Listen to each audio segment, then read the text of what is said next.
Welcome back to your daily news roundup. Today we're covering some fascinating developments across technology, politics, and workplace safety that really paint a picture of where we're heading in 2025.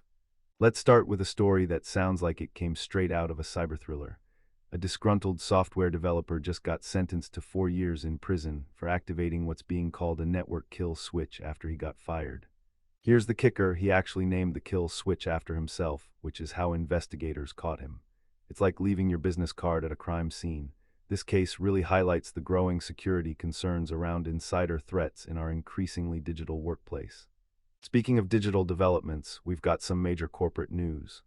President Trump announced that Intel has agreed to give the US government a 10% equity stake in the company.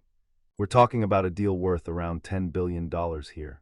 This is huge for the semiconductor industry and represents a significant shift in how the government is approaching strategic technology partnerships.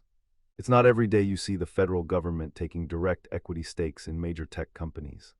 Now, shifting gears to some international tensions, 4chan is refusing to pay fines under the UK's Online Safety Act and has actually asked the Trump administration to intervene on their behalf. They want the US to invoke all legal levers in fighting against the UK regulations. This is becoming a really interesting test case for how international internet governance is going to work, especially with the new administration's approach to tech regulation. On a more positive note, Google announced some impressive progress in making artificial intelligence more energy efficient. They claim they've reduced the energy cost of AI queries by 33 times in just 1 year. To put that in perspective, they say a text query now uses the equivalent energy of watching TV for just 9 seconds. That's remarkable progress when you consider how much concern there's been about AI's environmental impact. We're also seeing some fascinating developments in workplace technology. Microsoft is testing a new Windows 11 feature that lets you resume using your Android apps directly on your PC. Right now it's just working with Spotify, but imagine the productivity implications if this expands to all your mobile apps. It's another step toward that seamless cross-device experience everyone's been talking about. But it's not all high-tech news today. The World Health Organization and World Meteorological Organization released a warning about something very immediate: heat stress in the workplace.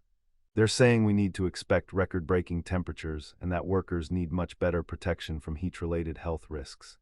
This affects productivity, but more importantly, it's a serious safety issue that employers and lawmakers need to address now, not later.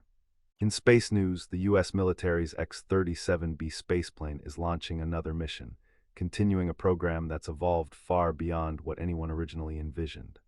It's fascinating how this project has stayed relevant and keeps finding new applications. Finally, there's an interesting story from the gaming world. Mike Morhaime, co-founder of Blizzard Entertainment, sent a difficult letter to staff at his new company Dreamhaven this week.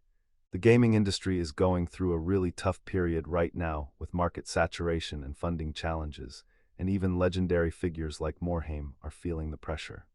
It shows how even the most successful industry veterans aren't immune to current market conditions. That's your tech and general news roundup for today.